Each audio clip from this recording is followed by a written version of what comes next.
Hey guys! Hello. Welcome back to the channel if you're returning, and if you're brand new, my name is KEYO, and we do a bunch of art videos here on the channel. So in today's episode of What the Fuck is Going Through KEYO's Brain, we have another diamond art piece. Now this piece took me about a week. I did start a new job, so a lot of my time has been for that. But I will say it took roughly around 16 hours to go ahead and do this. So if you guys are really interested in watching about that, then stay tuned for the video. Now before we jump right in, don't forget to click that thumbs up button for me, it really helps the channel out, and subscribe to the channel. Keep up to date with all the new videos coming out. We've already had a mad slew of them about a month ago, and I want to keep that roll going, so really helps. Without further ado, let's just jump right into the video.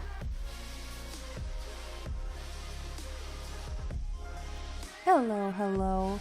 So again, you get a small package, and inside of the package you'll find all of your essential tools, like the piece itself. Now I don't like how this had the yellow piece kind of covering over it. I'm used to the transparent pieces to cover the sticky part, but hey, you gotta do what you gotta do. You'll also find the gems and the little gem tools like tweezers and the little pen with some wax. So just like the other diamond art piece, we're just gonna go in. It's pretty much like a paint by color, except you just find the gems and match them to the symbols. So here's just a bunch of pink gems for you. It's pretty much all this piece was pink and gray. It hurt my eyes a little bit. But yeah, so I'm just going in, figuring out, I did try something different this time, different than last time, which I think I started doing at the end of the last piece, from about a month ago, but yeah, what I did was I opened up one bag of gems, and within the entire section that I had to do, I pretty much just tried covering everything with that one gem that I could find, and then moved on to another bag. Instead of going from like one color to another color, back to the first color, to another color, you know, in like a single line, I just tried matching all of the same gem color as I went, so it helped the process instead of swapping back and forth. So that's pretty much what you're going to be doing throughout the entire piece. So this is just day one, and I started off with a very small section, and after that I kind of moved on to a second section just because I was feeling really powerful. I wanted to go for it. But then after the second section, I kind of had to let the piece sit for like 2 days until I could pick it back up again. So here I am just adding kind of like a burgundy color. It's like a deeper red, maroon, burgundy, you know. And then just going for it, you know, just, I did use the other side of the tool for the bigger spots, like the white that's coming up, I think like by day 2 or day 3, something like that. You will see that it did go a lot faster by using the back end of the tool to cover more area. Now with that being said, I was very specific in my gems laying a certain way. They had to be even. It's one of those artist traits. So just finishing up for day 1, here we are at day 2. Peeling off the next little section and continuing the process again.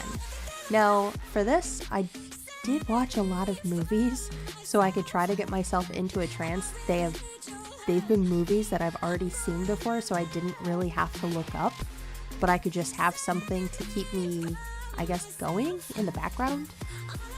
You could either do this with music or movie, or it probably would have gone a lot faster if I wasn't recording it, but I like recording this and actually watching the process as I go, because it's like completely different when you're doing it versus when you're watching it being done. So I really like doing that. But as you can see, here's where we start doing a lot of the light gems, and it will become crazy for you. It will. Seeing all of the white gems and the light gray gems and the slightly darker but still light gray gems. Oh, it was something else. So yeah, overall, I still think that these pieces are pretty relaxing. It adds a little bit more stress when you're recording it, because you're like, oh crap, I gotta do this many sections in this much amount of time and this, that, and the other, and it kind of takes the enjoyment away from the piece itself, but it's still pretty cool. Like the moon right here was super fun to do. It was just all white. So yeah, I'd say that if you guys are going to sit down and do one of these diamond art pieces, definitely put on one of your favorite movies that you've seen 100 times, or listen to some music, kind of get into the groove, and just have fun with it. The first piece from the other video, the diamond art piece that we did before this, that was kind of a warm-up. That was my first time ever really doing a diamond art piece, so I wanted to pick something that was different, but had a lot of similar color to it.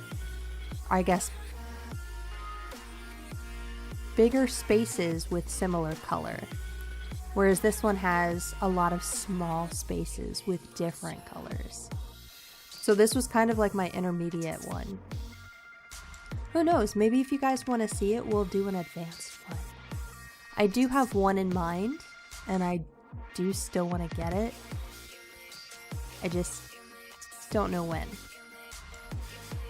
We'll see. If you guys want to see it, we'll get it. But don't worry, I have a lot of other art videos coming up too. So even though I said that I use the other side of the tool to make things go faster, like if there was a row of 4, you know, to do 4 of the same color gems, I still found myself using the single gem side a lot, which does make the piece go a lot slower, but me trying to line up all the gems and just make them really symmetrical and parallel to each other, it got the best of me. Like, I never knew how crazy like I could get with one of these pieces. And when I still look at the moon, there's one that's kind of throwing off one of the lines, or a couple of the lines. I think, no, just one. No, I don't know. But it drives me insane, and I want to go back and fix it, which I might do, because, yeah, that's just me. But yeah, just take your time with this, and if you need to, that little red waxy square that you see on camera, that is what you're going to be using for the pen. So however many times that you need to cut out a little piece of it just to make your gems stick really, really well, hey, go for it. I believe in this kit, I was actually given 2 sets of tools with 2 trays and 2 little wax squares. I don't know if that was a mistake, but I mean, I used it to my advantage, so that just meant that I had an extra square. That meant that I had an extra tool in case one broke.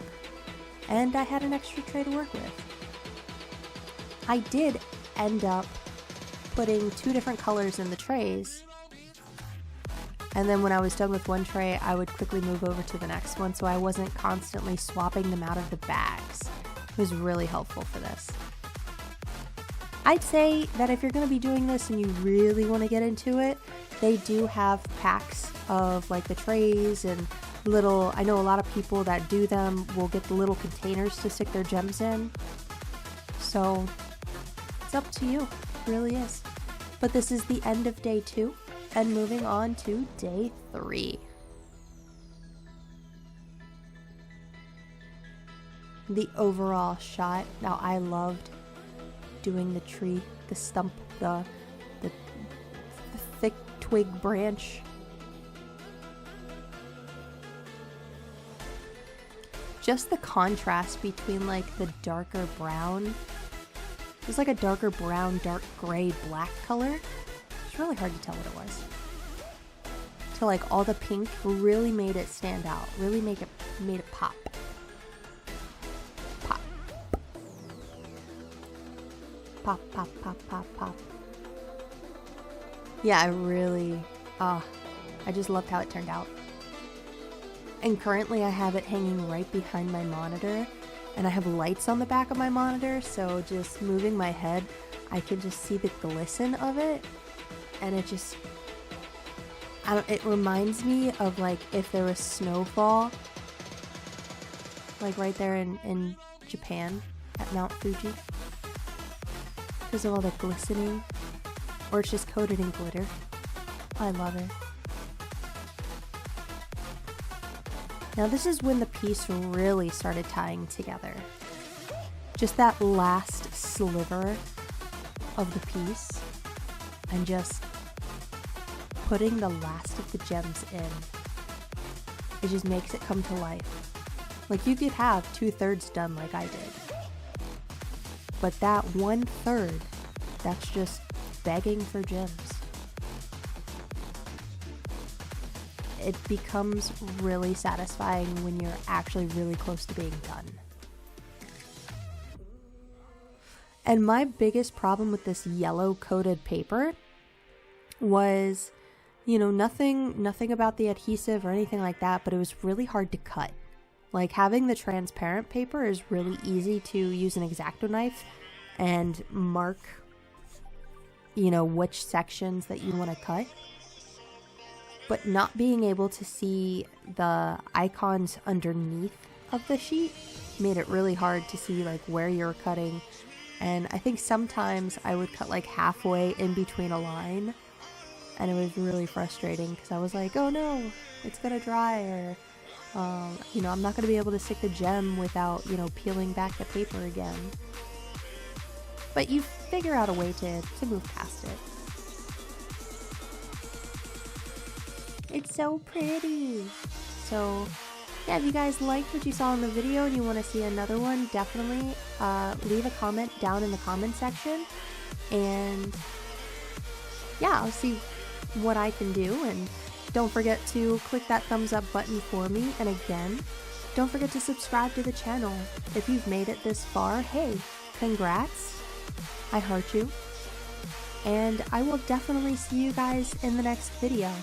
If you want to see something else that we've never done on the channel, just leave a comment. I do read all the comments, and I would love to see what you guys want to see on the channel.